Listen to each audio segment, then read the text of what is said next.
So today we're here to discuss some hot topics with the one and only infamous Winnipeg photographer and OG rooftopper, Josh Lavallee.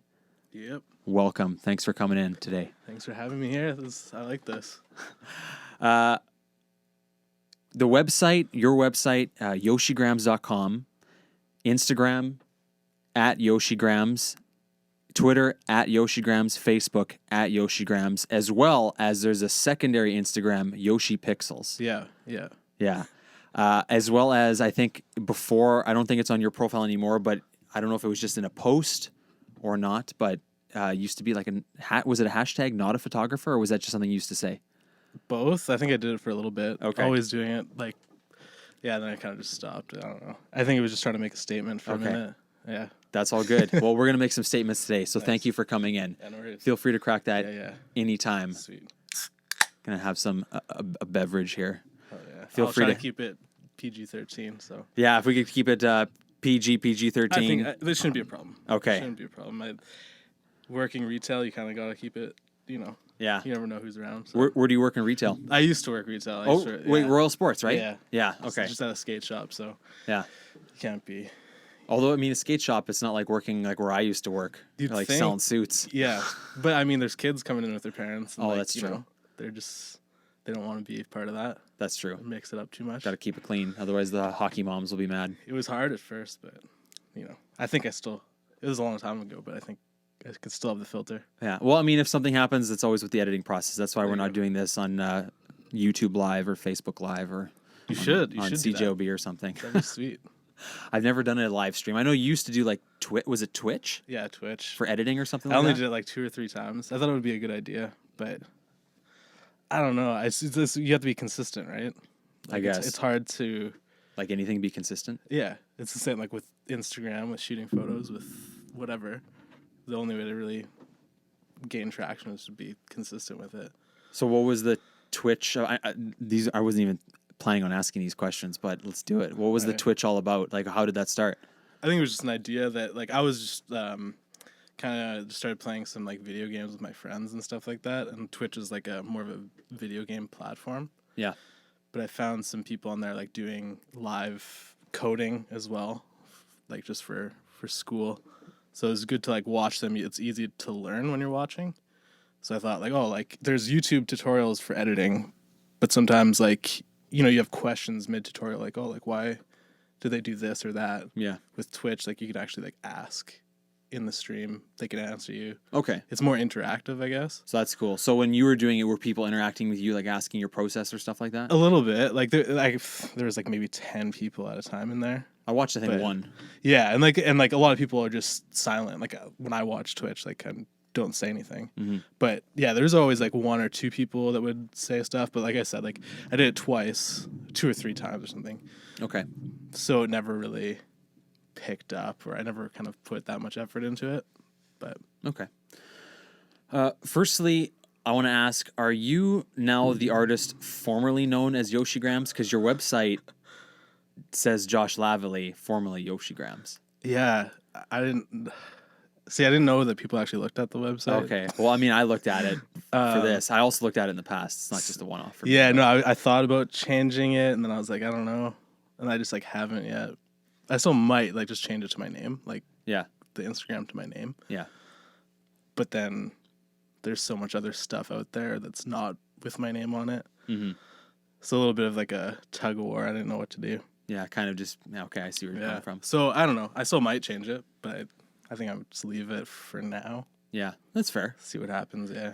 And that whole not a photographer thing, it was kind of about making a statement. I know your LinkedIn profile at the top, and this is by your own hand, photographer/social media strategist. Yeah. And that's been for 7 years and 6 months. Yeah.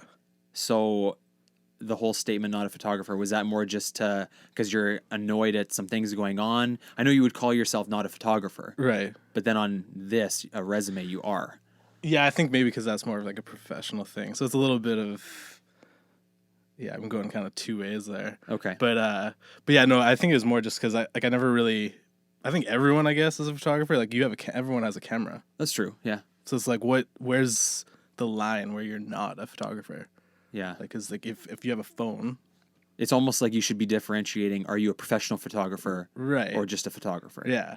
So like I feel like everyone is kind of a photographer because everyone takes pictures. It's just a tool, and then I feel like if you can say you're a photographer, like if you get paid, I guess. So I was like, I'm not getting paid for this. Yeah. I just have an app that everyone has, Right.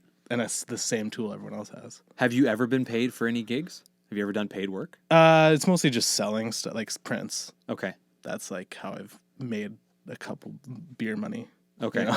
So not like if you did stuff for companies or whatever. No. Okay, no. that was just more like just to do kind of like a portfolio project. Yeah, and I never really did anything with people, like with Oaken, for example. Like, I love his stuff. Yeah. So like I would have done it. Toss me a hat maybe, but I'll do it anyway because your stuff is rad. Because it's awesome. Yeah. Like it's local. It's like, Chris, like one of the best guys.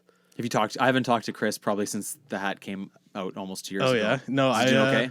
Yeah. He I actually went to his opening, like little pop up for Vogue. Okay. I saw him like a week before that too.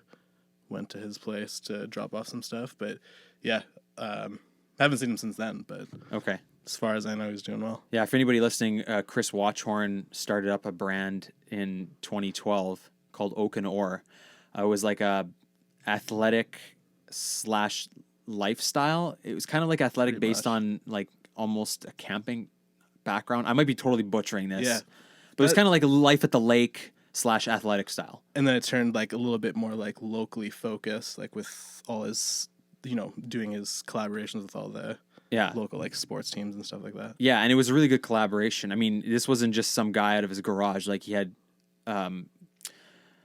what's the word? Partnerships with like the Winnipeg Jets and the NHL. Like you have to go through the NHL for that. And he had a really wicked brand. I was privileged enough. I won a contest. I got to design a hat for him. And Chris is a really nice guy, just a level A dude. And unfortunately, he had to shut the company down because there was another company with a similar name that, even though So stupid. I think it was so ridiculous, because I remember when So dumb. when I went to Vancouver once that year and I saw, I forget even what it was called. It was another clothing store with Oaken Fort or something. Oaken Fort, yeah, and it's like a high fashion, something you'd see on a Paris runway, and it's like, how does that even compete with Oaken? They're completely different. It's not the only thing that's the same as the Oak End. Yeah, and that they sell clothing. Yeah. Even though the clothing is as far apart as it could be. They're all competing for the same. No, they're not even in the same side of the country. Yeah, it's insane. It sucks. Like I felt so bad. Like he had to rebuild everything up again. Yeah. Like, and he was like, I feel like that was just starting to get like. Yeah, it was getting lit. A lot of legs. Oh yeah. So. Even though the website's still up, I don't know how that works. Like the website's still there. Yeah. No, I saw that actually. It hasn't updated, but it still like works. Yeah, I wonder if that's just like it'll expire when it expires. Okay. Type thing. Yeah. So I mean, I'm just like to think it was him sticking it to the man, but. Yeah. Yeah. Anyway, yeah. So his new brand, Vogue Sportswear, go check it out. Chris is a really, really cool dude. Support him if you can. Oh yeah. So getting back to what I was saying about LinkedIn here, you label yourself as a photographer, social media strategist. You talk about how you're self-taught freelance photographer. In addition, I'm going to, through this interview or podcast, I'm going to read different things you have on your web, like not just LinkedIn, but a couple of things from your website I'll come back to because I really like what you wrote. So here on your LinkedIn, it says, in addition, with my social media expertise, I aim to assist and educate brands in preventing extortion by, quote, influencers using purchase bots to create inflated eye-catching follow accounts and using direct message, pod, liking, and commenting to mimic authentic conversation, reach, and engagement. So we'll continue with this. I just want to say, is this whole thing about the pods and all these like scandals on social media, is that kind of why you sold your gear to get out of the photography game like a year ago, whenever it was? Is that kind of contributed to that? You're just fed up? I think it's maybe a little bit. Like I think it maybe plays a role a little bit, but like I was going back to school, so. What are you taking? I'm in the bid program at Red River, so it's kind of just like software development. Okay. Like programming, web development, that type of stuff. Okay, so, that's cool. And when I do something, like I normally just go like 100%. Like with photography, I was out every single day as much as I could. Yeah. Anytime I had a spare second, I was out. Same with skateboarding. Like photography kind of took skateboarding's place. Mm-hmm. It's your whole soul into something. Yeah, like when I go in, I go in. So that's the only way I saw to, because I knew it would be a distraction if I kept it. Okay. Because it would be like, I'm now going to go pay to do this other thing.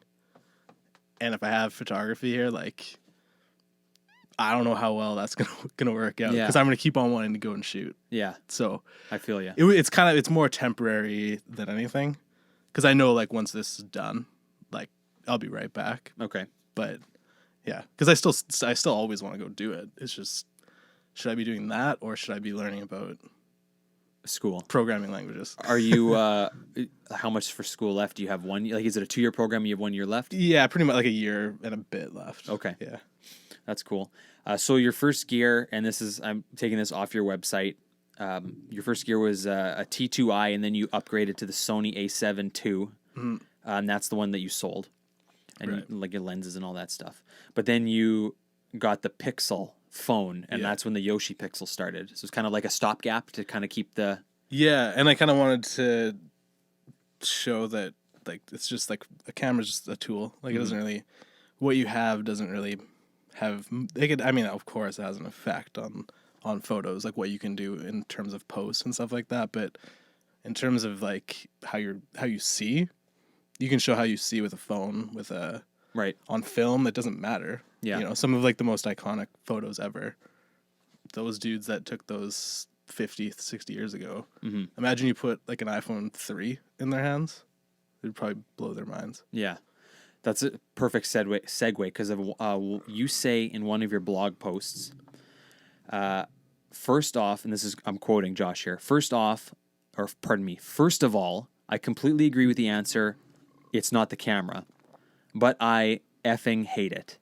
It sounds so egotistical, like, it's not the camera, bro, it's me, it's my genius, I'm just so good. First of all, I love how you wrote that. Yeah. Do you ask a painter, hey, what kind of brush do you use? Or a chef, what kind of knives do you use? No. It's the knives, pardon me, I can't read today. It's not the knives that Wolfgang Puck uses that makes his food so amazing, nor is it the ingredients. Everyone knows that. Give him butter knives, ingredients from Dollarama, and an easy bake oven. Then give me the world's best tools, ovens, and the greatest ingredients known to man. He'd smash me. When you look at these photographers, photographs, good God, can't read. It's all good. From Henri Cartier-Bresson. I hope I said that last part right. Bresson. Yeah. Do you ask what kind of camera? No, it doesn't matter. It's all about moments, geometry, composition, and emotion. Moral of this whole thing, it's not the gear, all capital letters. If you split the time you think about gear like this, half on Google studying photography and watching photography on YouTube, and the other half out shooting, making mistakes, and learning, you will get back way more than you will just dropping $1,500 on a new body or a lens. Close quote. So you should, first off, I think you should get the blog going again if you had some free time. I liked it. I went through all of them. It sounded better with you reading it than it sounded when I was writing it. No, I liked it. So yeah, like what you just said, it's gear only matters so much. Right. Like if you suck, you suck. Yeah, and like it's not even. It's maybe you don't suck. You just haven't put the time in. Yeah. Like yeah, if that's you all practiced. it is. Like it really. Like everyone has a finger. You just press a button. You need to know what the camera does. You need to know where its limitations are. Other than that, like you have to just make do with what you have. Yeah. And a lot of people, they think, oh, well, they might see Instagram and the Instagram might only be 1, 2, or 3 years old. Oh, he's only been shooting for 3 years. But you could be shooting way more than that. Right. Like you could be shooting, like I know my Instagram's 4 years or 5 years old, but I've been shooting since like 2006. Right. Exactly. So, I mean, like I've done a lot of, and I know you're the same. You're out shooting, you're like me, you're out shooting all the time. Mm-hmm. You're making tons of mistakes. You're learning along the way. You're living, eat, sleep, breathing YouTube. You're learning how to do stuff. Yeah, exactly. Like it was all YouTube being out. You learn the most from everything, all those mistakes that you make, the ones that when you get back and you look at the photo, you're like, oh man, like I could have done this, this, and this. Yeah. Next time you might fix one of those things, the next time you fix another. And it never really ends. Like it always keeps going. There's always something to learn. And then I used to do things like I used to always limit myself because digitally you can take whatever on a memory card, thousands of photos. Yeah. As long as you have batteries, you can basically just keep shooting. Mm-hmm. But I used to go out and just say like, kind of mimic a roll of film or whatever. So just say like, oh, I have 24, 36 photos for this day. Well, that's interesting. And then as soon as I got to 36, like I would just get in the car. You're just done. And go home. So then it would kind of make you be a little bit selective. I did things like stupid. Like I wouldn't say it's stupid. I've never thought of that, but it's kind of a good idea. Yeah, like I tried to limit myself like that. I tried to I don't know, so many other things. Like sometimes I would just set your aperture at 2.8 and leave it like the whole day. Don't go up, whatever. Just don't touch it. I would set my shutter speed. Like I would just tell myself I can't go above like an eighth of a second, even in like daylight. Oh, okay. Just to see like what can I make of this. And like I think you learn a lot that way. Yeah, no, for sure. You get to learn your camera. Yeah. You get to learn what you can and cannot do. Mm-hmm. How did you get into photography? Was it skateboarding? Yeah, just skating. Like skateboarding is like very artistic in itself, but also I guess the mediums that surround it. Like there's photographers when you're skating. There's people making videos. There's whatever. Music has a huge influence on skating. So when I kind of stopped skating, and it's probably like 2012, 2013, we were actually going on a trip to Europe, and I was like, I should just buy a camera. So I have like, at that time I didn't know. I was like, I need a good camera to have good photos. And that was the Canon? Yeah, and that was the T2i. That was my first DSLR too. Yeah. That's a good camera. I still have it. Do you? Yeah, Nice. I haven't used it in a long time, but I still have it. Hell yeah. Yeah, that's like, I mean, so like I used that for probably like 2 years maybe. Probably about 2 years. Just got like a couple different lenses. When I got back, I started shooting skateboarding, which then that's kind of like what I stopped skating. Like as much as I was shooting skating, I was not skating as much. Okay. And then I just kind of started shooting photos all the time. And then I bought a Nikon actually in between. Oh, okay. And that, yeah. Which got stolen once actually. Was it it was a SLR? Yeah. DSLR? Yeah, it was like a Nikon 7100, something like that. Okay. But yeah, it got stolen in Mexico. Ooh, that bites. Yeah. So you mostly shoot cityscapes a lot of the time. Yeah. In Winnipeg and then also Minneapolis. I found anytime I've been to Minneapolis, I've been there a lot. I find downtown Minneapolis is the hardest city for me personally to shoot. I don't know why, but then you make it look effortless. Yeah, I think it's just a lot different than Winnipeg, right? Yeah, but like I mean, if I compare it to Toronto or Vancouver or Chicago, I can't. I don't know what it is. I just get like photographer's block. It's funny actually. I can't shoot it. I had trouble shooting in Vancouver. Okay. Because I was like, a lot of these buildings look the same. They do look all the same. They're all the same. And then all those wires like from the buses. Yeah, so buses. Yeah, there's all that in the way, and like I had trouble in Vancouver shooting. Yeah, I guess I should clarify. I've only shot in certain places. Like I've shot more in Gastown, which is like their exchange district, than their actual downtown. So I mean, Gastown's more old buildings, so I guess it's easier. Right. So what's the Minneapolis connection for you? Like I know your Instagram used to say Winnipeg in reality, Minneapolis at heart. Yeah. Probably just hip hop, just from like so skating. The first skate video I ever bought. Yeah. There's an artist named Atmosphere that was in that video. I was like, what the hell is this? I was like, this is so good. So I looked him up, and then ever since then I've just been a fan. Mm-hmm. And he's just happened to be based in Minneapolis. Oh, okay. I thought you had like a family member there or something like that. No. And then like their record label is based in Minneapolis, so they perform in Minneapolis all the time. Their whole label, like there's so many good artists on that label, and takes 6.5 hours, 7 hours to get there. Yeah. So made it easy to just rip down there on a Friday. So I just ended up being there a lot. Did he play in that? Is it Soundset? Yeah. Soundset. So like he actually that like Rhymesayers is like the record label is like where Soundset came from. Okay. So they used to just do in a parking lot at the Metrodome, and I think The first one was, I guess it's probably 11 years ago now, and it was in or no, a little bit more than that, maybe 12 years ago, and it was in a parking lot at the Metrodome, and there was like 5,000 people there. Now it's 40,000 people. Where do they have it? Is it like where the state fair is? Yeah, at the state fairgrounds. Okay. So you were featured by the CBC, Canadian Broadcasting Corporation, in an article about your work around Winnipeg and how your photos shine a positive light on a city that tends to get a lot of negativity. Now, anytime someone is featured, to me, in regular media, traditional media, to me that's impressive. Like, that's a notch in your belt. What was that experience like for you? Weird, I guess, because like they just emailed and we're just like, oh, like you want to have this article? Mm-hmm. Can you send us 5 of your photos and answer these questions? I'm just like, yeah, sure. I was like, that's easy. Like, this is actually the first actual interview I've ever done. So it was more like you had to write down your answers to the questions and just send it back. Send to them. Oh, okay. Yeah. So it was never like there's no phone conversation. There was no anything. There's no sit down. I never like met anyone. It was just like answer these questions, send them back. Well, still cool. I mean, it's sweet because like I didn't ever expect for anyone to ever ask me to do something like that. Yeah.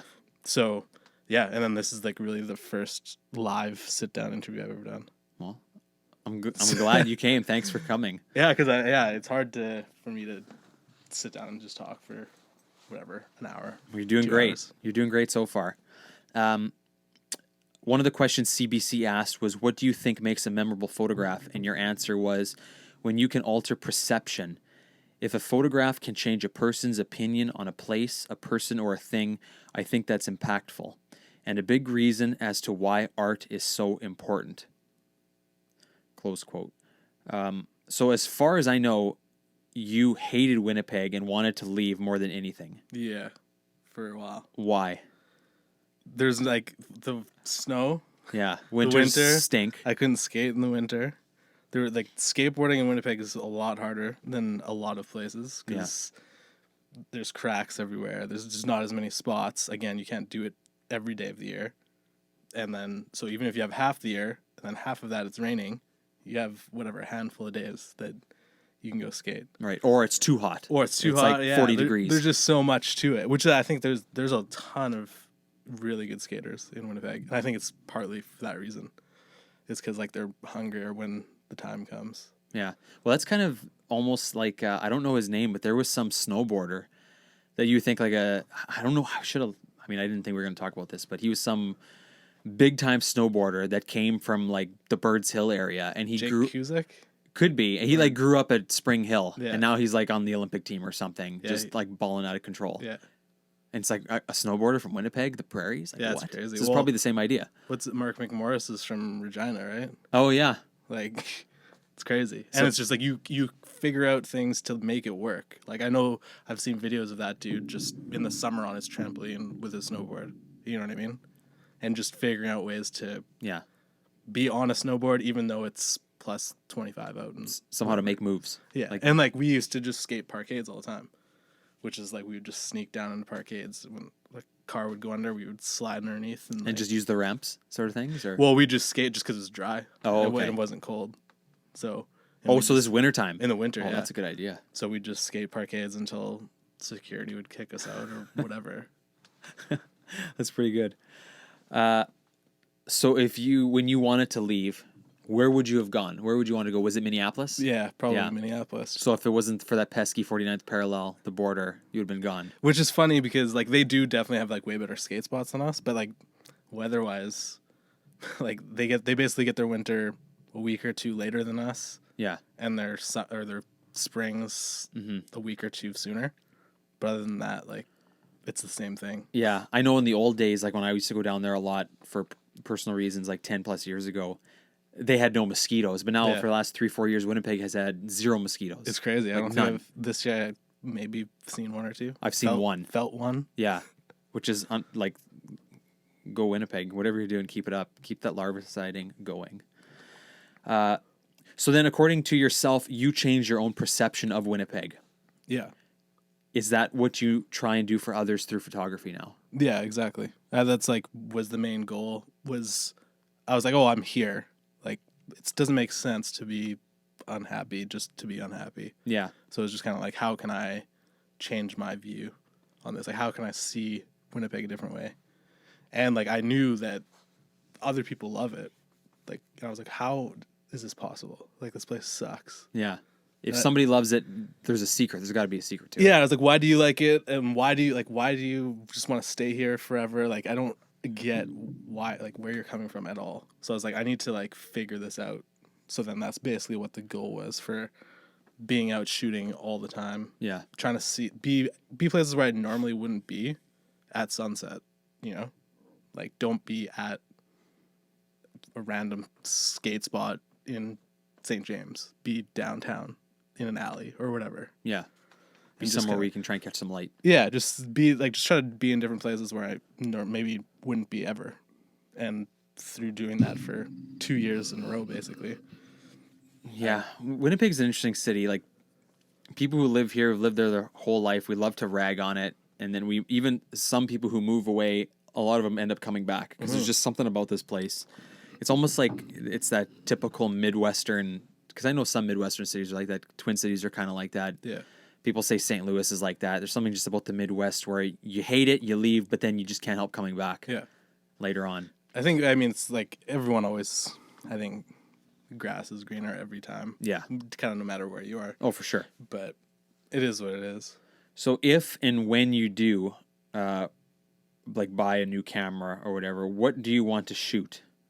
And why? Like, just continue doing what you're doing before? Like city stuff? Or do you want to kind of, like, I don't know what your plan, you're going to school, so you're probably going to have a full-time job in that field. Yeah. So you're probably not going to get into photography as a job. Right.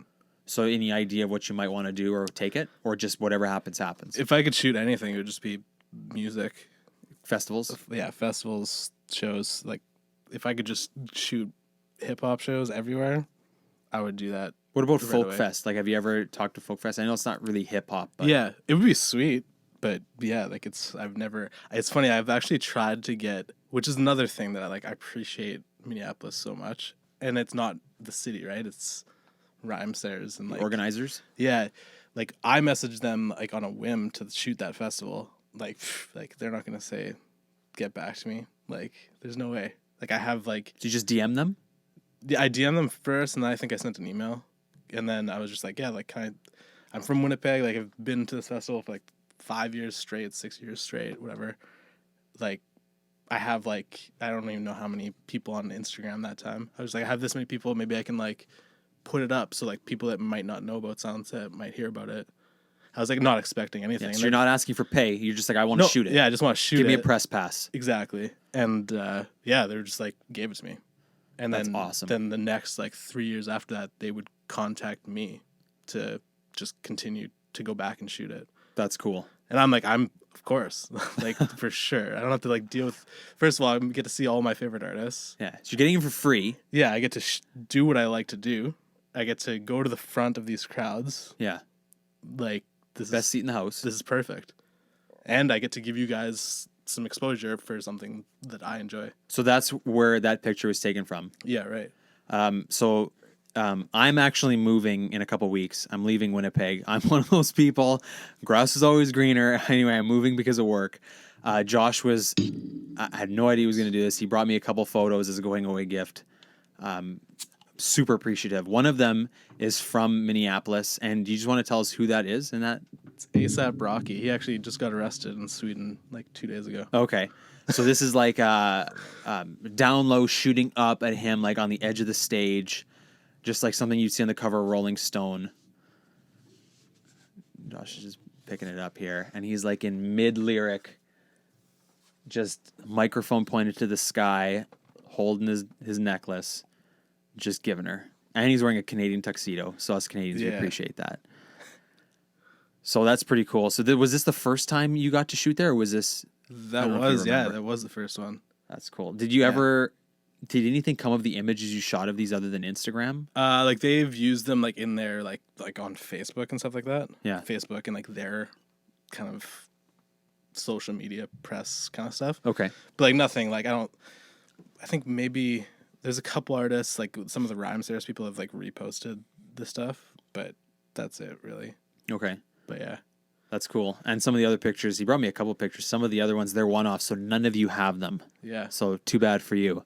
So I've got some sweet art for the walls of my new place. But yeah, and that's the other thing that was like pretty sweet with like the guys at Soundset is like I didn't have much. Like all I had was, I don't know if you've ever listened to the Vikings. Yep. So like I know those guys from school. And then I would just message them to like shoot their Like shows. I know of them. I don't really know them, but I know of them. Have you listened to their music? Maybe once. I'm like, Okay, not really familiar. They're super good. So Winnipeg centric, like that, like I feel like they're so underrated. Okay. Like they should be blowing up way huge, and they keep grinding. So, but yeah. Anyways, like I would basically just ask them. I would just message Dave like, "Yo, like, I saw that you have this show. Like, can I just come shoot it?" And they'd be like, "Yeah." Like no one else is. So I was like, "Sweet." So like I kind of built like I might have had like 6 photos. Yeah. And that's what I sent to Soundset. I was like, "This is my music portfolio." Okay. And they were like, cool. "Yeah, sure." And I was like, "What?" Like, I get to go shoot ASAP and like. So a lot, like, have you approached many either concert organizers or festivals in Winnipeg, or they're just jerks and they don't get back to you? So that's where I was gonna go with it. Was like I have, and like they'd never get back to me ever. That's weird. Jazz festival, I think folk festival at least once. And no one gets back to you. No. Not even a letter saying no. No. That's unfortunate. It's weird. And I was just like, okay, like I guess, like, but and like, so, and I'm also sending them like stuff now that I've built. Like, Yeah, hey, I'm not just some guy. I didn't buy a camera yesterday. yeah, and like I have music shots now. Yeah. Because of Soundset, you know. So, I think that's one of the reasons why like I really appreciate Minneapolis and Soundset and Yeah. Rhymesayers even more. Because I was wondering if you were either going to be at the Common show at the concert hall, either as a fan or if you were shooting it. Because I saw a couple photographers shooting it that are kind of known around the city. I don't know them personally. One of them I think I've met once, but they had like their press pass on. They're going all over the theater and stuff. Right. So I was just kind of wondering if you were maybe doing that or not. But No, and like when I have shot Jazz Fest, it was just because like the guys on like Vikings, like I didn't have a pass or anything. was that at the Cube? Yeah, they would just the outdoor stage. yeah, It's free. they would just give me like they would just like put their pass around my neck and like just get me in that way, and I would just like shoot it from wherever. Oh, so you got to go a little bit closer. Yeah, I got to go like behind and stuff like that. Okay. But other than like I wouldn't have had one from Jazz Fest or anything like that. I think that's a case, and I think that's a typical Winnipeg thing where Winnipeg, like either the organizations, whether it be something like Travel Manitoba I'm throwing shade. I don't care if people have a problem with this, them or Tourism Winnipeg, or whether it be these organizers of these music festivals, they don't appreciate their own. It's weird. They don't appreciate because I don't know if they think, oh well, someone from Winnipeg, even though they have other Winnipeggers doing these concerts, but like okay, Travel Manitoba will have these. I don't know if you want to call them partnerships, but they'll have these influencers and travel bloggers posting photos. I just saw one like yesterday. Yeah, at the zoo. Are you talking about that one? Yeah. So I just saw. Yeah, so I saw that one today. They posted a bunch of stuff. Now, first off, those pictures that those people are taking are on fire. Yeah, they're really good. They're excellent photos. Yeah. So I have no problem with these people who are doing the work because like their quality is exceptional. But you audit their account. Yes, I audited the account. Right. It's an estimated they only have like 70% real followers. So that's not bad. That could be worse. Yeah, for sure. Could be better. Yeah. Considering other influencers like 50, 40%. Mm-hmm. But then like Travel Manitoba, I don't know if you're ever going to hear this, but like, first of all, I have so many problems with you guys. And I know I'm not the only one. What? I want to hear it. I want to interview you now. So I know there's other photographers. I'm not saying names because I'm not throwing anybody under the bus because they're not here, so they can't tell their side of the story.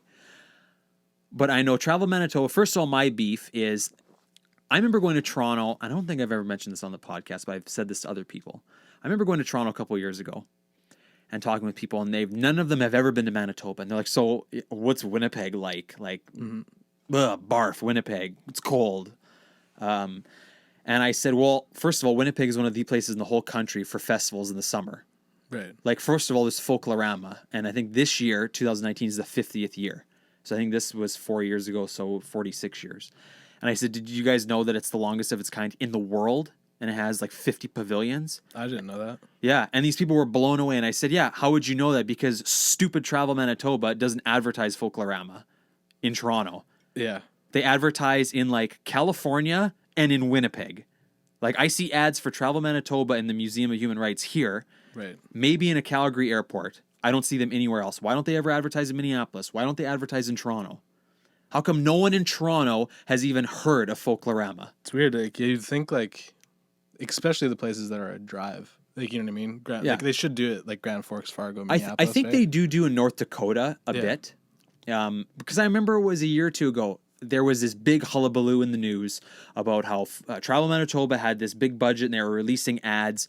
And the ads were, they specifically said where they were. It was some places in Canada, California, and like one other state. And it's like, why the hell aren't you doing it in like Minnesota, Wisconsin, Illinois, like Montana, like everywhere that's within a day's drive. Right. Like California, yeah, awesome. But let's be real. Who from California is going to come here? Some people will, but vast majority won't because Right. it's a flight. You have Right. to, it's like 2 days, 3 days in a car, or you have to fly. And if they talk to anyone that doesn't have like a more of a passion for Winnipeg, like they're not going to hear good things. Yeah, exactly. But I mean, my number one was when all these, like this was like a house party. There was like 30 people there, and not one of them had ever heard of Folklorama. What the hell is that? Man, Folklorama is like one of the best times. Dude. Folklorama is probably the best festival this city and province have. Yeah, I love it's it. 50 years old. It's the biggest of its kind on earth, in the world, and nobody knows about it. Yeah. That's on you, Travel Manitoba. So yeah, Transport Canada was my nemesis a few weeks ago. It's on you this time. And Tourism Winnipeg, you're not much better. I love the passion. What Transport Canada did you say? Yeah, we were talking about drones. I'll ask you about drones later. Okay. But I don't understand some of these other photographers I've talked to. Like Travel Manitoba just rips off other photographers and doesn't give people credit, which depending on who you ask, people have different opinions. So, I mean, maybe they didn't know, so they got this idea. They thought it was a fresh idea. So, okay, fine, I'll give them the benefit of the doubt. But when it comes to things of tourism in this city and you advertise, I shouldn't ever see a tourism ad in my own city. I know what Winnipeg has to offer. Right. Why are you advertising here? I've always found that really weird. Like that just doesn't make sense. Why am I seeing a commercial on TV watching the Bomber game in my Winnipeg living room? Yeah. I shouldn't see that. I should be seeing it when I'm seeing my aunt and uncle in Calgary. Right. Or friends in Toronto, or if I'm in Minneapolis. That's where I should see it. I agree.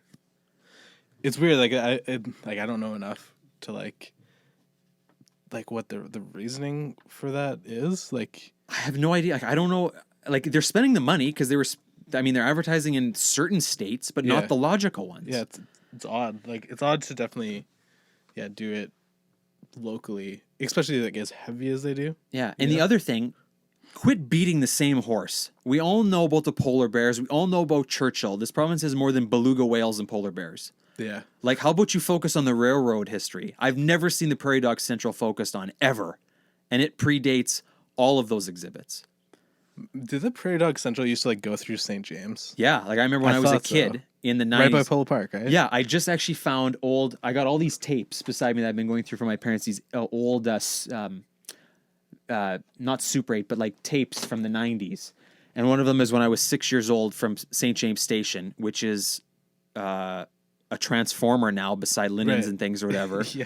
Right beside Portage Avenue in St. James. That's where the Prairie Dog used to start. Yeah. And it used to go from there all to Grosse Isle where it goes now. But yeah, it started in the city. Man, that's so cool. I wish they still had that. Well, and I was asking my dad, because he was like a photographer back in the day, like he would just sell stuff on the side. It wasn't his job. Right. But I said, because every time it would come to that station, it would have to cross that old bridge. Yeah. Yeah. And I've never been able to find or seen any shots of the Prairie Dog rolling through the city.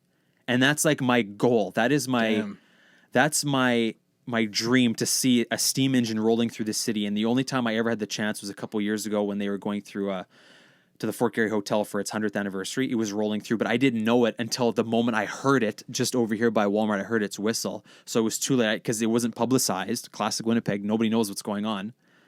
It's funny, actually. This is probably like last month. I was looking for just photos of old Charleswood because I was like, I want to see like what the old, like now I can compare like what the old Charleswood Mall, like where I used to grow up, like what that looked like compared to what it is now. Yeah. I wanted to see like pictures of like Pick-a-Flick in Charleswood. I remember going to Zellers there. I got the old Zellers, which is where the Shoppers Drug Mart is now. Right, I yeah. got talkie skates there in like the mid 90s. Yeah. See, like I want to see pictures of that. I couldn't find like anything really. I tried doing that for Grant Park Mall. Yeah. There is zero archival footage or pictures of that mall from before like 5-6 years ago. There's and it's a- changed so many times. Have you ever been to the archives downtown? Once or twice, but I've never dug through it. Yeah, I think like you might like. I wonder if we could find stuff like that in there. We could, because the mall, Grand Park Mall says on their website, if anybody has photos, let us know. We'd like to see them. Yeah. Damn. Because with the prairie dog, like I would love to see an image of that thing like rolling across that old St. James train bridge. Like with the smoke coming With the out. smoke, like they'd be so yeah. just balling out of control. Or it rolling through the forks. Like my dream shot is it going between Union Station and the CanWest Global Park baseball stadium with the towers in the background, but this old steam engine. Yeah. Like that's like my wet dream photo. Man, that'd be really cool. And then, or like the other thing, I know you and I were talking about this in a DM. The last steam locomotive to run in the country is rotting in Yeah. Assiniboine Park behind this ugly 8-foot tall fence. Meanwhile, in Calgary and Jasper, they're behind 2-foot tall black iron fences that look beautiful. Why isn't that locomotive at the Forks? Yeah, Or at the you, museum?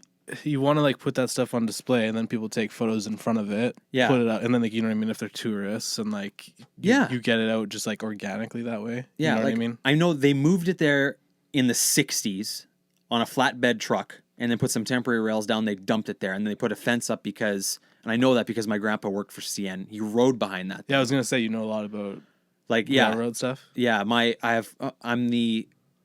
family is 4 generations of railroaders. I'm the first one to never work for the railroad, so I'm kind of ashamed of that. Damn. So, Well, it's because it wasn't around, man. yeah, I mean, I guess I could still work for CN now. It's just Yeah. not as cool.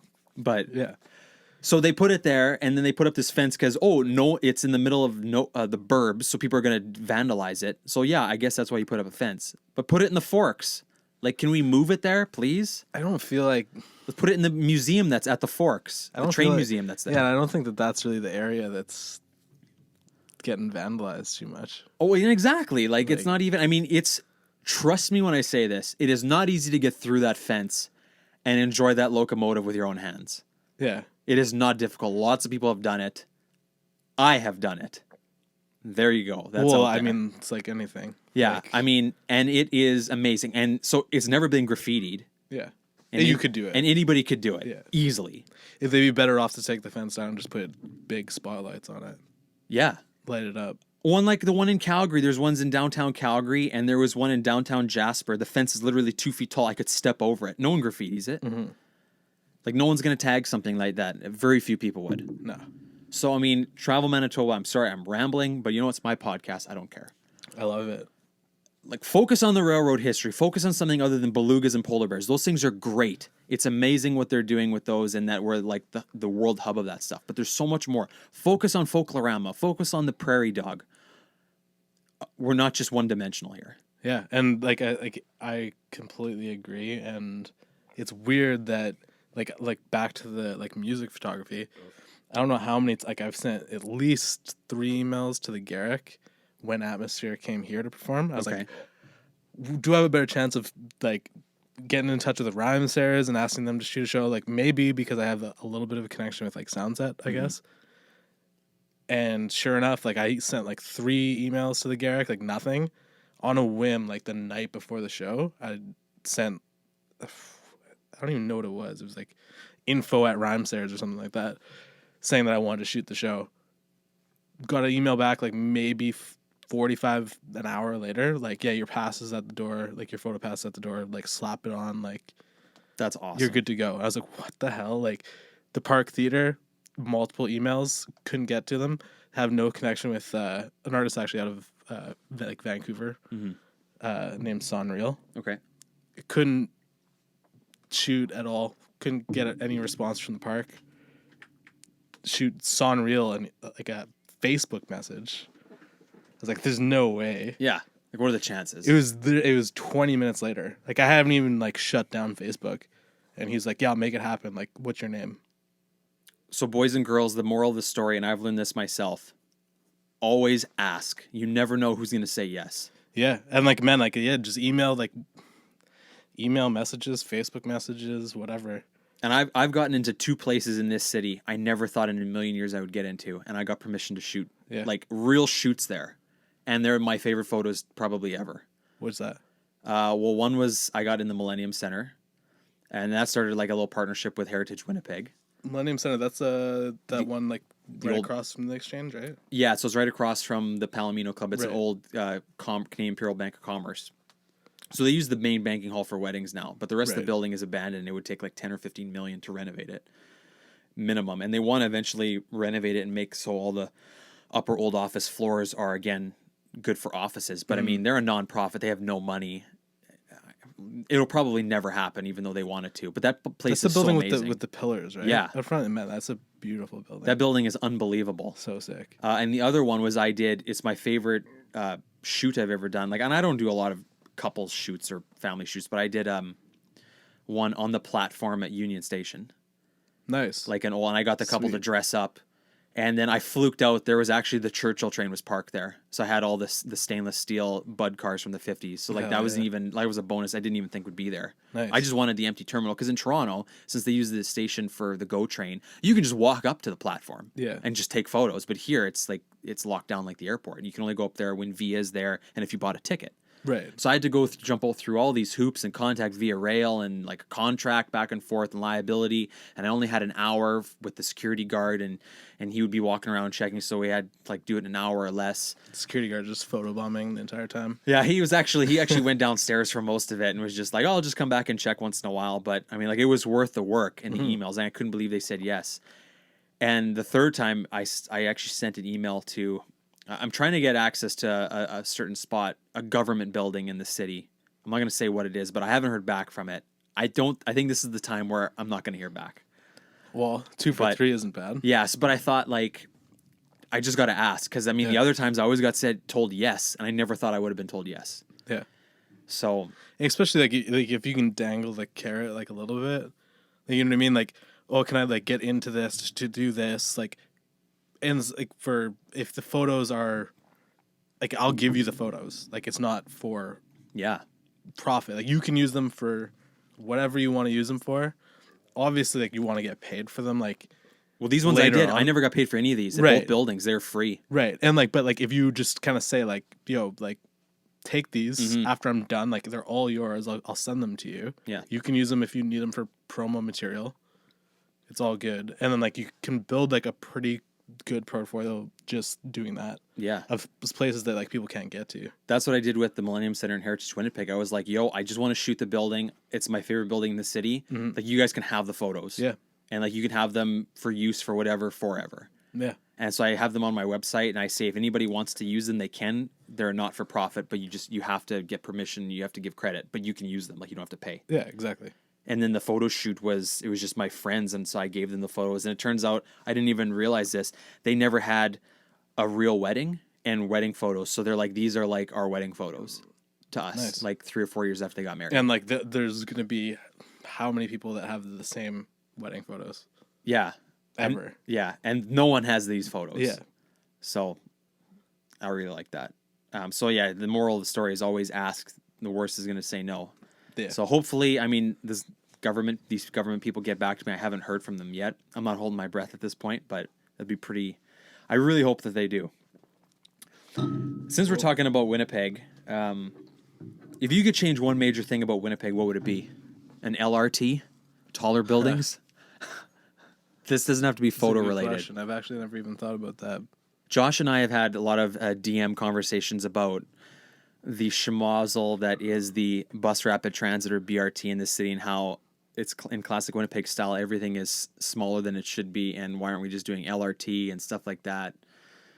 I always think the funny part is why not look at what's being done well in other places and just replicate it? That's what everyone does with everything else, right? Mm-hmm. Photography with. When you're learning to skateboard, when you're learning to play hockey, you see people that know how to do it well. Yeah. You try to do what they're doing. You replicate it. Yeah. Why aren't we replicating what other cities are doing? Well, and they complain that no one rides. There was an article a couple weeks ago or something about how Winnipeg Transit is really low and ridership is pathetic. And I was just saying to my dad, no wonder it's low. People don't want to ride a stupid bus that is hot and no Wi. And they're just talking yesterday, well, I don't think we're going to continue the free Wi-Fi on the bus. So now you're really not doing yourself any favors. Yeah.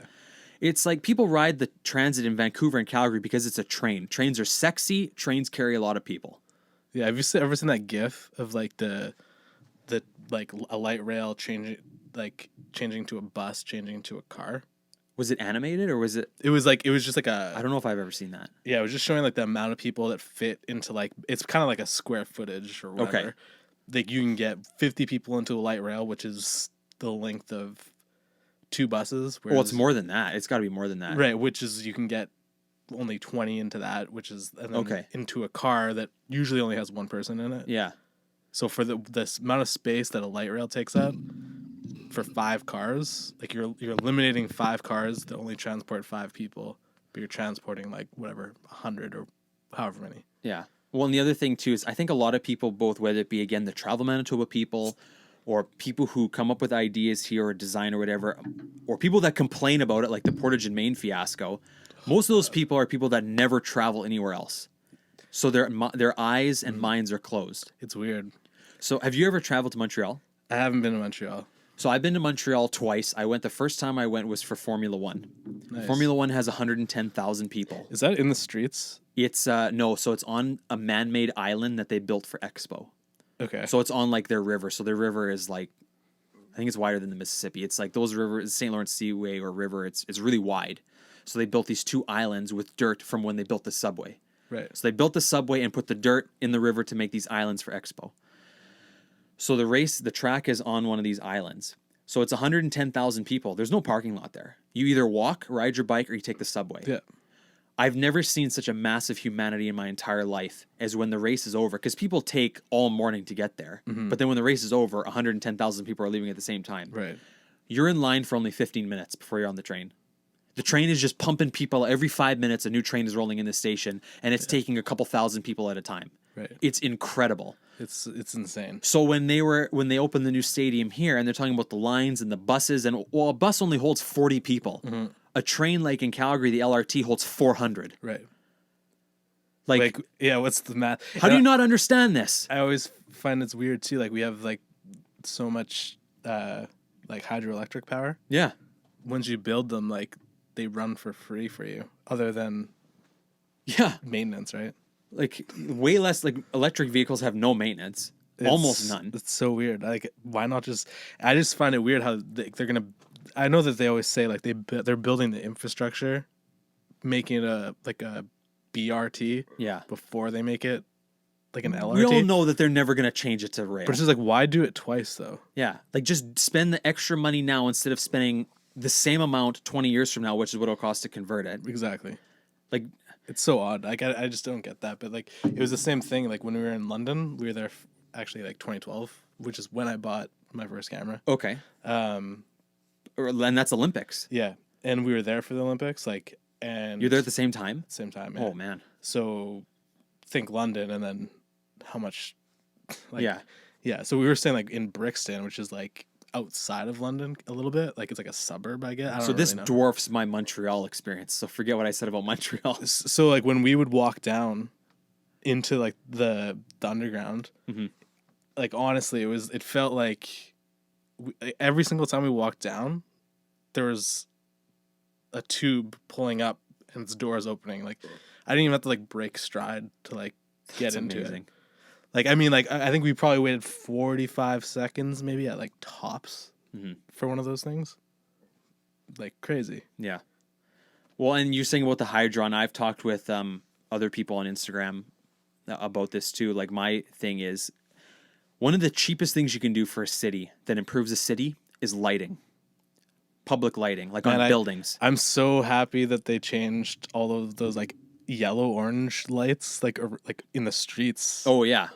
To those white ones. Yeah. Oh, man, it looks so much better. Yeah. And that's not even what I was talking about. Yeah. I wish the legislature grounds would change over to white, because those ugly yellow lights look brutal. But if it was all white, it would look so good. Yeah. But what I'm talking about is even just like buildings in general to have good lighting, like the Millennium Center. Mm-hmm. If you look at it, there's lights all over the place, but they're all burnt out. Most of them are burnt out, even though the lights are they're on the on position at night. For sure. Electric Railway Chambers, 213 Notre Dame. All those arches, if you look up some older photos, all the arches were lit up. The lights are turned off now. That's like right beside That's right beside 201 Portage. It's that old Like right across from like Solid Gold. Yeah. Whatever. Okay. Yeah.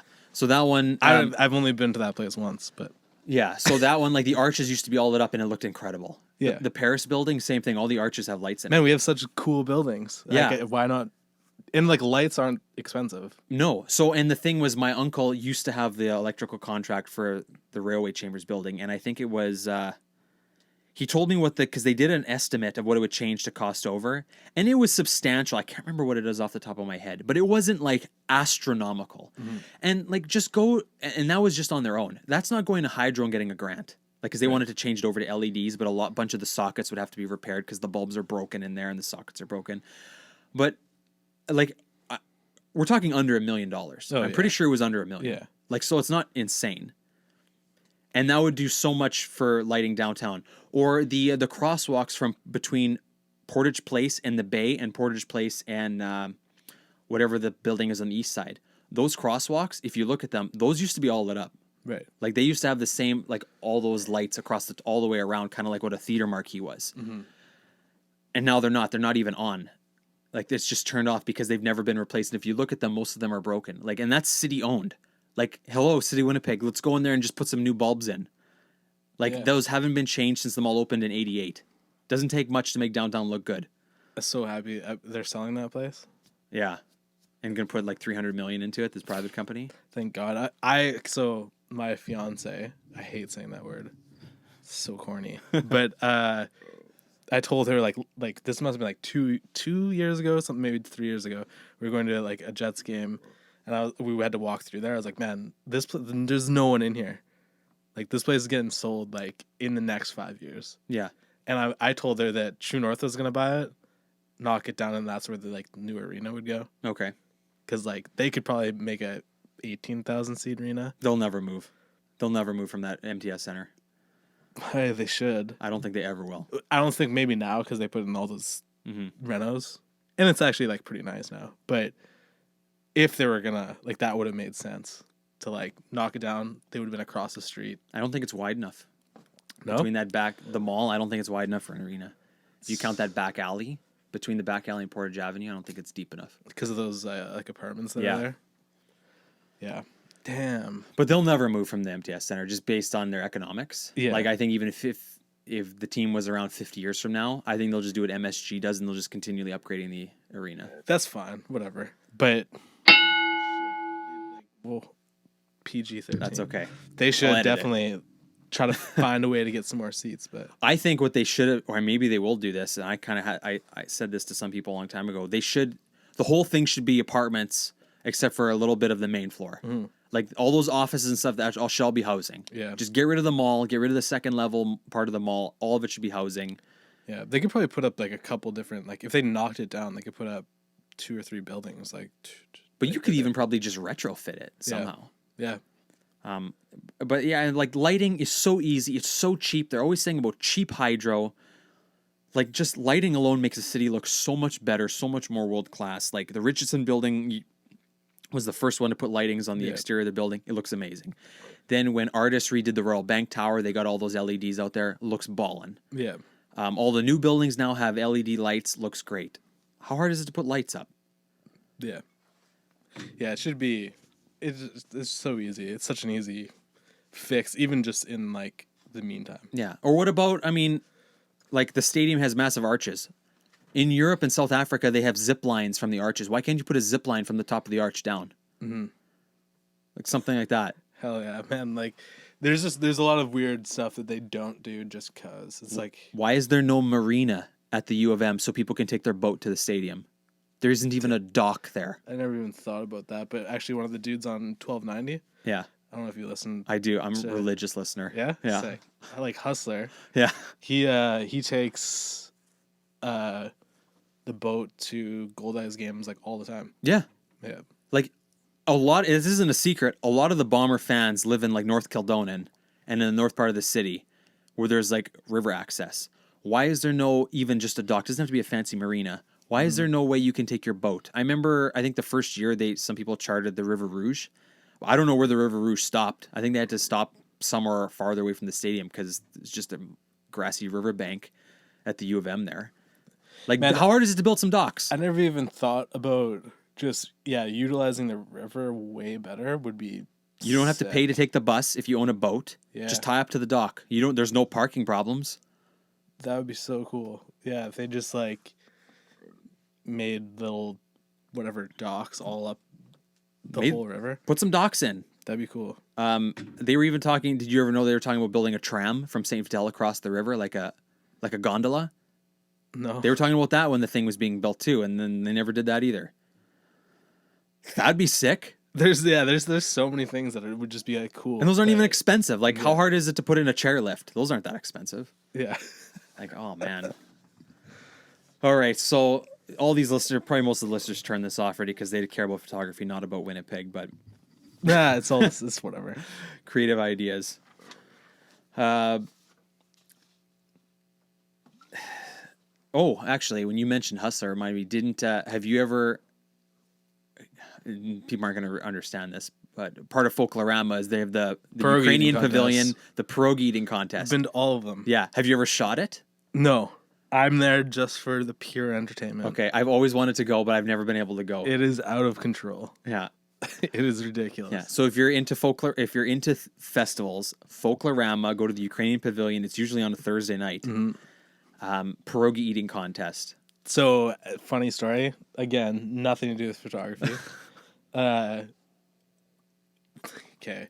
My fiance and I, so we got engaged last August 12th. Okay.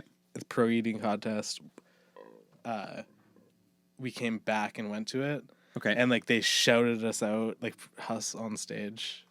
Like, yeah, because you tweet the show a lot. God, it was so like we're both like Melissa and I are like we hate Spotlight. Like okay, whatever. She was like, that's why you tweet and don't call the show. Yeah, yeah, exactly. I think I've called the show like once. Okay, on like something Vikings related. I only called the big show in the morning. I've never called Hustler and Lawless or the warm up or whatever it's called. Have you called the big show like often? I'm not like a regular weekly caller, but every couple of weeks I'll call. Nice. Yeah, sick. Once in a while. Hell yeah. I don't know if they fully know who I am. I don't think I'm regular enough where they know that if Kyle's in the line, they know it's me. I don't think I'm that regular. Man, I've done like funny, like I've made like parody Twitter accounts to like tweet them from that they've like retweet. Like there's like a thing like a couple years ago that's pretty funny. But I think I know the one you're talking about. I don't even remember what it was. Yeah, I'll have to think about it. Okay, so getting back on the rails here, shooting the pierogi eating contest. Again, back to the CBC article, you said they asked you, what are your 3 favorite places or things to shoot? Your answer, musicians. If I had to choose one thing to shoot for the rest of time, I'd choose to shoot musicians. I love the idea of photographing another artist that is as equally as passionate about their craft as you are. So what are your favorite artists you've done and where? Are they always at Soundset or anywhere else? Well, because I haven't had the opportunity to really do too much else other than Soundset or artists that have been at Soundset, but my favorite artist, easy, and I've shot him at Prof Outdoors in Minneapolis, which is also funny because I got that pass through Ramsayers. Minneapolis 2, Winnipeg 0.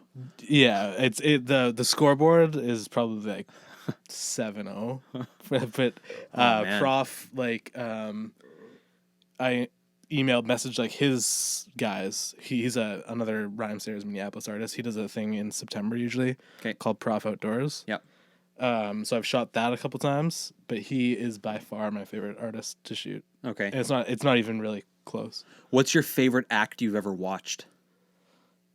Prof again. Yeah, okay. Which is also why he's my favorite to shoot. But yeah, Prof, and if I had to choose someone else that I've ever seen, trying to think here. Probably J. Cole. That was like 4 years ago. Was that in Minneapolis? Yeah. I remember when he opened for Rihanna here. I was at that show. Yeah. And that was the first time I like, who's J. Cole? The guy's got some good rhymes. If you could shoot any celebrity, who would it be and where? Celebrity. Yeah. Could be anybody. Could be a rapper. Could be socialite. Could be Kim Kardashian. Doesn't matter. Or you know what? Anybody. If you could shoot, sorry, not shoot, not assassinate. If you could photograph anybody, a president, anybody, who would it be? Oh man, I don't know. I have no idea. We can come back to this if you want. Brisson? Sorry, who? Brisson? Henry Brisson? Oh, the photographer? Shoot the photographer. Fair enough. Okay. I want to talk about Instagram, the game that is Instagram. Last I checked, I haven't checked today, but as of yesterday, you had 601 followers to go before you hit the magic 10K and the so-called swipe up feature. Yeah. Swipe up. Yeah, I wanted that pretty bad. Do you still want it? No, I don't really care anymore. Kind of want it and then don't use it. Yeah, get it and then just never use it. Yeah. Get the 10,000 exactly and then put it on private and don't allow anybody to follow you. Do you know if, like, say you went above 10 and then went back below 10? I don't know. I'm barely able to keep it above 1,000 followers. I have no idea. Like, I wonder like if they like take it away, or like if it's like a award for. I don't know. Okay, everybody, if you're not following Yoshigrams, follow Yoshigrams. Let's get him to 10K. I'm not even. I remember like I at one point I think I was like 300 away. Oh, and then I stopped using it. Yeah. So. What are your thoughts on it as a whole on Instagram? I know you hate the bots. You hate the DM groups. I hate the bots and DM groups too. And full disclosure, I used to be in a DM group for about a month. Yeah. And it was just too ridiculous. And I told the guy, he was a big time Instagrammer. I was like, I'm out. I can't do this. Yeah, like I mean, I get it. I get why people do it. It was too regimented for me. I couldn't commit. Yeah. Twice a day, every single day.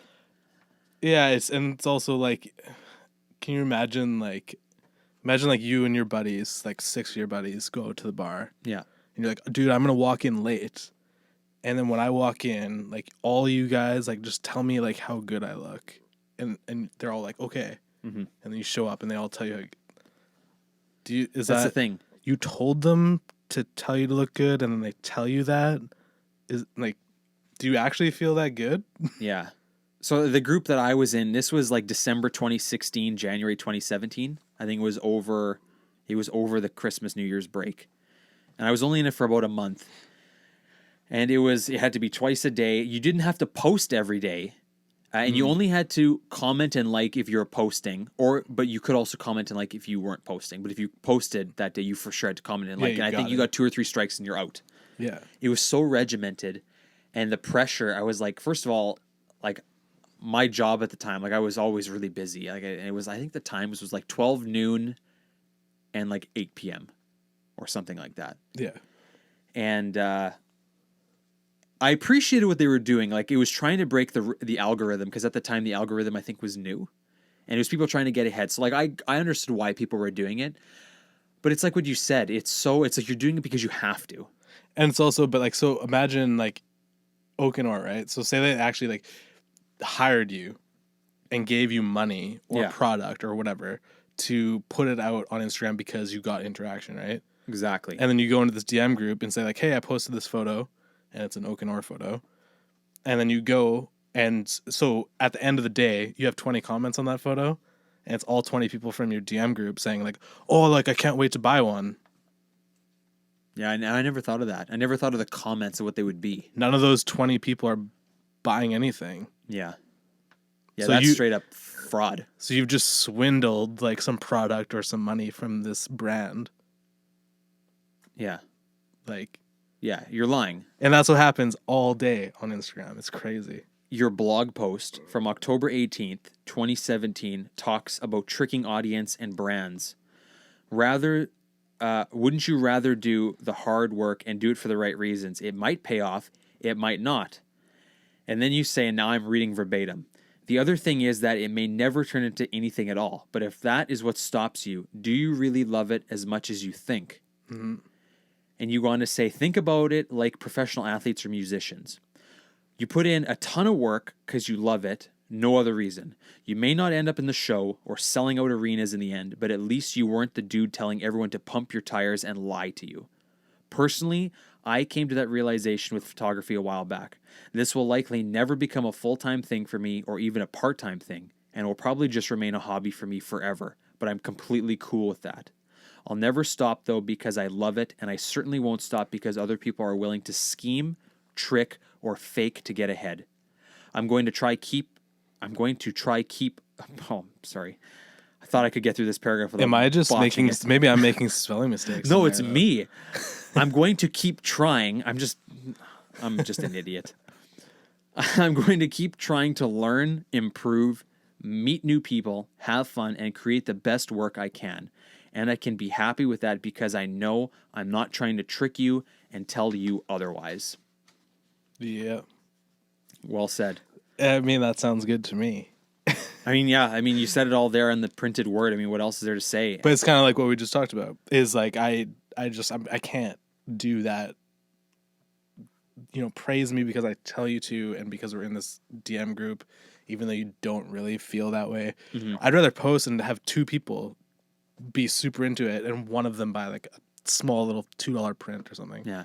You know what I mean? Have you sold a lot of prints from your website? I did, like, at a point. Like, there was like a point when like I was posting a lot. Like I said, like if you're on that routine, Yeah. of doing it like once every 2 days or whatever, and always like talking to people, like I used to get a lot more. But Is it worth it to have prints on on someone's website? I mean, it's free too, Yeah, like why not? so like you might as well. And you never know, like like I've had people spend like $300, $400, $500 on prints Yeah. when I'm just Like like just one person. yeah. I'm just like chilling in the morning, and like I wake up and like, oh, like there's a new message from Squarespace or whatever. Yeah. It's like, oh, that's random. Like nothing. I haven't had anyone buy a print in like 2 months. Yeah. Like if you have the quality of work, which you do, and you have a decent following, which you do. Like, I mean, if you have only a couple hundred followers or 1,000 followers, like you're probably not going to get that many print requests. But if you got like your 8,000, 9,000 or whatever, and you have really good stuff of a city that people love, like you do, then yeah, like that's some free, easy money. Yeah. Well, and if they want like a huge print, right? Like costs quite a bit of money. Well, and that's the other thing. Like people love going to IKEA and spending $100 on that on a black and white New York photo, or even that one photo, because each city has like a photo in their local IKEA. The one from St. Boniface, yeah, the the black bridge. and white. Oh my and it's like, God. quit going to IKEA. It's like unreal. support a photographer. Like just pick anybody. Yeah. It doesn't have to be me, Kyle No. Ditter. It doesn't have to be Josh Lavallee. Just pick someone Yeah. in Winnipeg who has some wicked photos that you like, and buy it from them. Yeah. So if anyone's listening to this and you want that, please do that. Don't go to IKEA. Go to somebody else. Yeah, and that includes Joey and Earl's and all those restaurants that Yeah. have those photos in their restaurants and stuff like that. And it's just like, man, like, there's 100, 200 like people that I've just seen, like, even just flipping through randomly from Winnipeg that like way better photos, and it's just like support them, like Yeah. And be different. Don't just have that IKEA, that typical photo and they're everywhere. that everybody has. Yeah. Do you think it's cheating when people delete old posts from Instagram? Or do you like when people keep old stuff? I did. And I regret it though. Oh, you do? Yeah. So when I got Instagram, when did Instagram come out? Like 2011? 2012? 10 or 2011. So when I got back from Europe, like 2012, like we were talking about, I had all these photos from Europe. Yeah. And like I said, like I was just getting my first like SLR and blah, blah, blah, being able to edit. I wasn't shooting RAW because I didn't know what that was, but I could edit them a little bit. And I would put those like into the computer, transfer them to my phone, put those on Instagram, which I think like wasn't really being done that much at the time. Like people were mostly just using their phone. Yeah, that's what I was doing. I wasn't transferring stuff until like 2015. So like even like the T2i had better quality than like your iPhone 3. Oh yeah, at that big point. time. So I was putting those on Instagram, like my photos from like London and stuff. And then I did that for like a long time. And then 3 years ago, maybe 3 or 4 years ago, I was like, all right, I'm going to get rid of all these and then like start fresh. 100% going all in on like Winnipeg. Okay. But so yeah, I definitely regret that I did that though. But I don't think it's like cheating. I don't know. Yeah, I think Like- it's personal. Some people like it, some people don't. It's Whatever. I don't know. Like, is there a point to deleting them? Like, I think some people just don't want to show what their old stuff looked like because it was bad. They don't want to show where they came from. but like my post 3 days ago was bad. 4 days ago was bad. Isn't it all supposed to be worse than your like next one? I don't know, I guess. Like, I mean, I still have my old stuff. Yeah. Just some people delete. They The might only have whole- 100 photos, and they have stuff from only within the last year. That's good. Yeah, yeah. Yeah, I would say like my last photo should be worse than my next photo. No, that's a good way to And look at then, it. so then you should only ever really have one photo. Which actually, maybe that's like the new. That's maybe what I'll do. There you go. You heard it here first. How do you feel about the recent talk about giving credit where credit is due? Is Instagram the Wild West, or if there's an idea, should someone, if you take a photo, you should give credit for that idea to someone who did it first? Yeah, that's happened a lot. Like, I would give credit, and I have. Like when I would shoot with like Everett, like he gave me so many ideas. Like, cause he just shoots different than me Okay. when he shot, and like same with Andy. Like Dennis, same way. Like he shoots different than I do. So when I do something that's like blatantly like Everett or blatantly Andy or Dennis, it's like I need to like say like, yo, like even just like thanks for giving me this idea, Yeah. because I wouldn't have thought about this if whatever. But that's also just, I don't know what it is. Like that's just different personalities maybe. No, that's okay. But yeah, do you do that? I have ever since people started talking about it. I never really thought of it, to be honest. Like a year ago, I would have never thought of it. Yeah. Because I mean, there's certain photos that are stereotype type photos that that I've done, that everybody has done. That to me, that's fair game. Yeah. If it's a stereotype photo of a landmark or something, like whatever. If it's something unique, then like back in the wintertime, there was one that I did where I gave credit because I would have never come up with that idea on my own. So I posted mine. I said I got this idea from so and so, and then I put on the story. And this was just in a story. This wasn't on. This was the post. And then I showed his, like with the link to his post, and his was way better than mine. At least I think, anyway. But I would have. Before all this started coming out a couple months ago, I would have never even thought about doing that. I just would have taken the photo, and I would have never given credit. Yeah. I guess it's kind of gray in general, but I just thought it was just one of those things that happens because someone did it to me with a Vancouver shot. I'd never seen the Lionsgate Bridge shot how I did. mm-hmm. And then I posted it, and then like a year and a half later, somebody else posted it. And then like Canon featured it, and that pissed me off. Yeah, it's funny like when that happens. But for me, it's more like sometimes like I would go through like, because I would want to find like other photographers that like I want to get like inspired by, Yeah. especially like in Winnipeg, right? Okay. So I would search like the Winnipeg hashtag or whatever, and I'd flip through for like a while, just like at the small icons, and I'd be like, oh, why is I posted that like 4 days ago, and I'd like tap it, and like, oh, they didn't take my photo, they literally just went to the exact same spot a day later, stood in the same spot at the same time with the same lens. Yeah. And it was just like, And then they're getting it featured by Travel Manitoba. yeah, and like, you're not. I literally thought like that's my photo and someone else posted it and didn't like tag me in it. I've seen that too, where I thought that was mine too. Yeah. Yeah, and I was like, what? I was like, and like like great minds think alike. Like maybe like they, whatever. Yeah, but maybe then they never saw it. But then it's like you click on that photo and then you click on their page, and oh, that one looks a lot like mine too. Oh, this one also looks like mine. This one also looks like mine. Oh yeah. And it's just like, what the hell is going on? So it's not just one. Yeah, it's like, man, like, and then like they don't follow, and it's just like, either this is like crazy coincidence or like If it's more than once. this is weird, Yeah. you know. And then you hear like, oh, like they're talking about you. It's like, oh, so it's not a coincidence. Yeah. Yeah. Yeah. This is the same person. That Golden Gate or the Lions Gate is the same person. How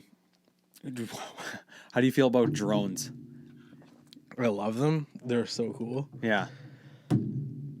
And it sucks that, I don't know, like, I don't get why it's a big deal, to be honest. Right. But yeah, like, I knew you sold your drone. yeah, and that wasn't because like that was before school and that reason. Like, that was because like they messaged me and like contacted me about like flying a drone. Transport Canada. Yeah, and I was like, you gotta cut that. I can't have this thing anymore. Like, because I'm going to use this for sure. Like, if I own it, I'm going to use it. Yeah. And I didn't have that big of an issue. Like, obviously, I don't make the rules, though. But it doesn't make sense to me that when you go in your backyard and you fly it 30 feet in the air to take a picture of, like, your house, that you're breaking the law. Yeah. That's what I said on one of the other podcasts. Was it with Kyle? Or I can't even remember now. So I'm not going to get too into it because I'm going to spare people having to listen to me rant again about Transport Canada. But my beef was like your drone photo from the cathedral of downtown Winnipeg. There are buildings that are higher than what your drone was flying at. You're barely flying above the cross on the church. The cross was literally equal height. Yeah. That's not a flight path. No. And even if it was 300 feet in the air, that's still not a flight path in that spot. Yeah. Ever. Yeah. And it's funny because, like, even then, like, I was like, okay, I'm at the cross. Like, boom, boom, boom. Like, and I was like, that flight was, like, maybe 90 seconds. Because I was like, man, I got to get this down. Like, and that was before all this, like, these laws happened. Yeah, well, because, like, I knew that it was, like, a thing. And, like, I knew that, like, if there's a plane at this height, there's bigger issues. Yeah. Oh, like, right. I'm probably dying, and probably everyone on this flight is dying because there's a plane going down. Yeah. And it had nothing to do with me. But, like, I was still stressed. I was like, man, like, I got to get this thing down. Like, and yeah, I would literally, like, that was, like, my rule. Like, my internal rule was, like, I'm not flying higher than anything around me. And I'm going to, like, I already had, like, a vision, right? Like, I already know what I want. I know, like, I would look this stuff up on, like, Google Maps. Have you ever done that? Oh, yeah. I would look it up, see my angle, and be like, this would be a good photo. I need to be there at this time, whatever. Get there, fly this thing up, like, 90 feet. Boom, boom, boom. Take my photo. Bring it back down. Like, my drone, honestly, like, flying hours had probably less than 100. Yeah. I wanted a drone so bad. I said hours. I meant minutes. They're, like, less than 100 minutes. That's like, crazy. I barely it's brand used new. It. It was brand new. It's brand new. It's still brand new. Well, not anymore. Yeah. But that's actually another funny story is I sold that drone. Okay. To, do you know who Joel Boyle is? Yeah. So yeah, he was actually here yesterday. We did a podcast. Sick. Yeah. Did he talk about this? No. Okay. So I sold my drone to him when I was like, I need to get rid of this thing. And yeah, so brand new. Like this thing had like literally 100 minutes on it. I was like, I get this out of here. Like I don't want. He did talk about crashing one. Yeah, is that the one? That's the one. Yeah. Oh man. So I was like, get this out of here. Like I do not want this. Gave him everything. Gave him like my extra batteries. Like I was like, take everything. I was like, whatever. He picked it up. It was like maybe like a week and a half, like 2 weeks later, he sent me a message. He's like, it's in the river.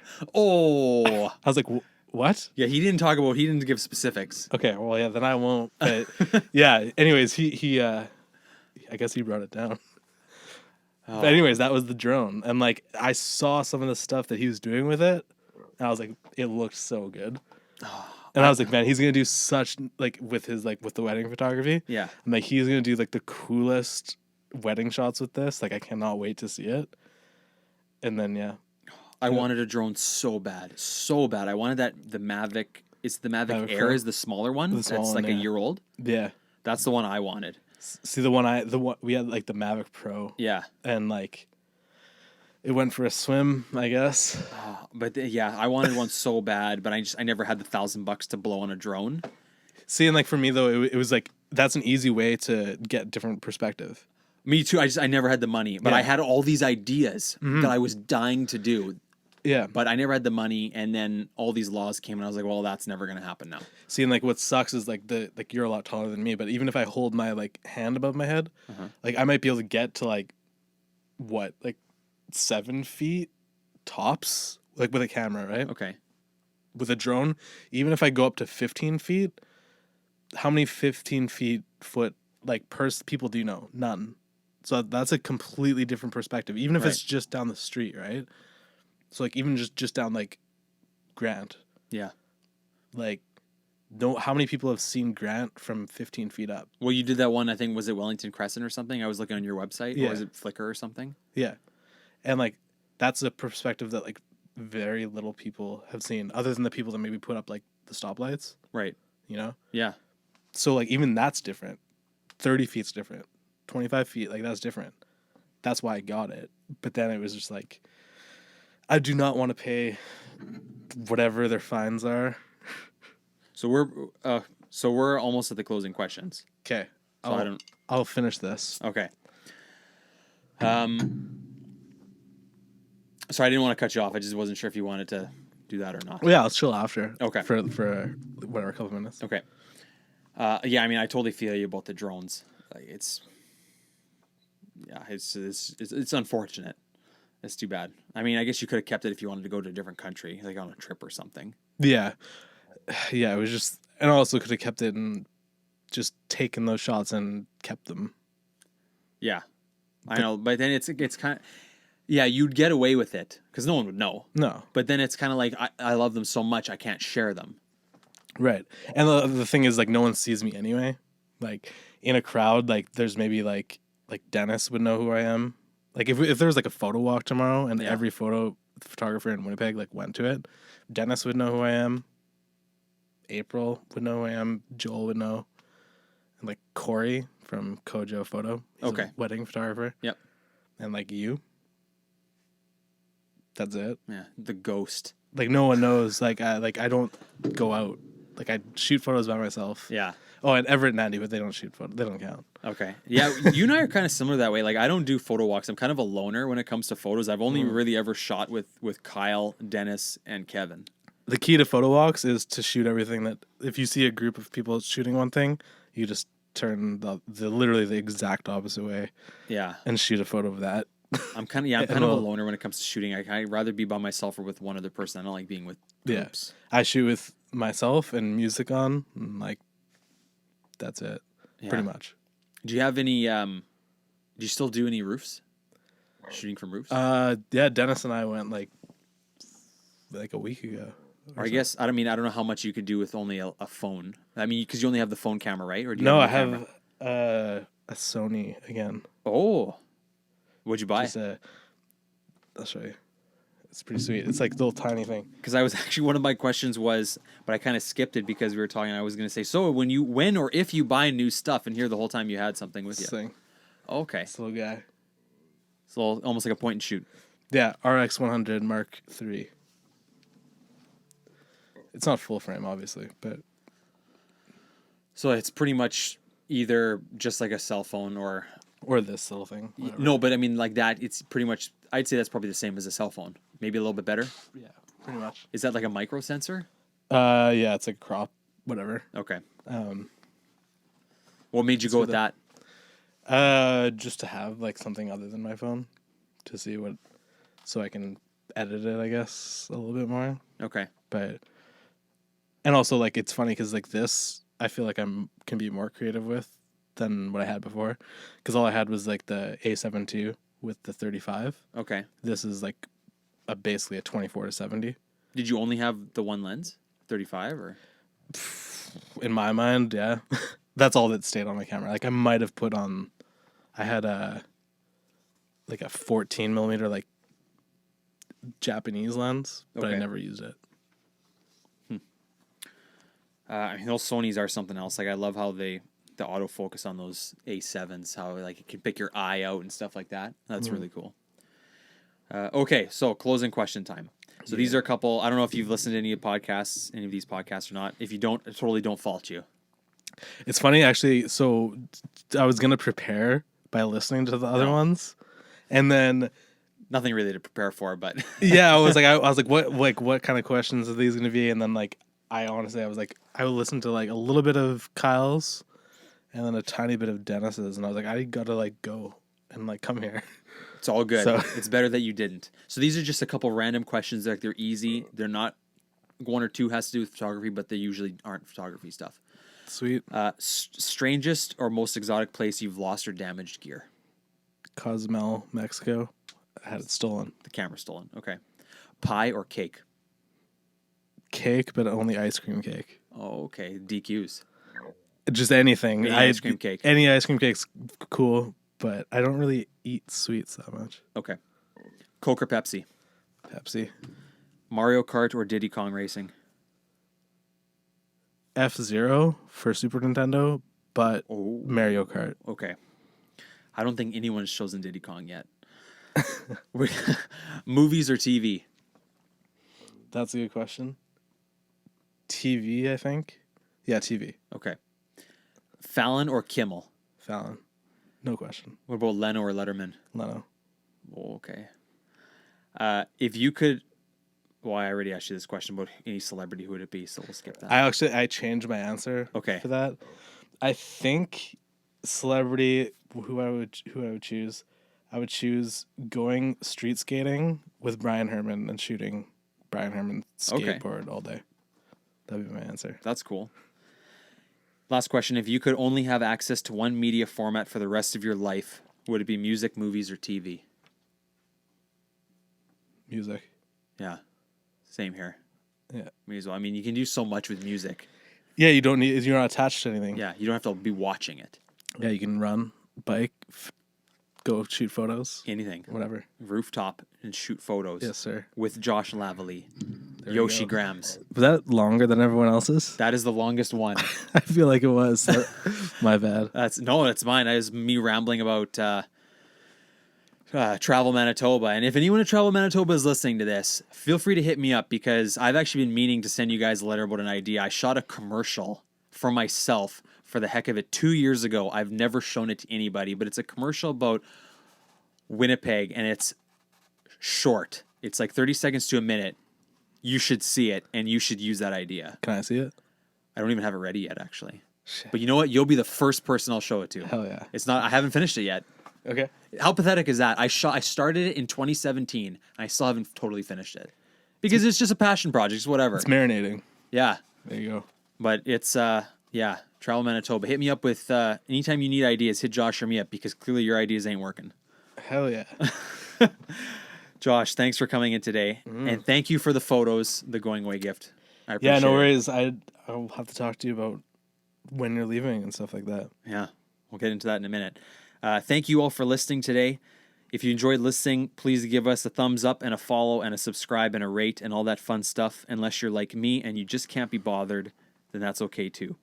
You'll find us on Instagram at The Third Rule and on all podcast platforms and the YouTube machine too. That is, if I ever get these last episodes put on YouTube because they take forever to upload. You can find me at Ditter Designs on Instagram. And my name is Kyle. Thanks for tuning in, and we'll catch you for the next episode.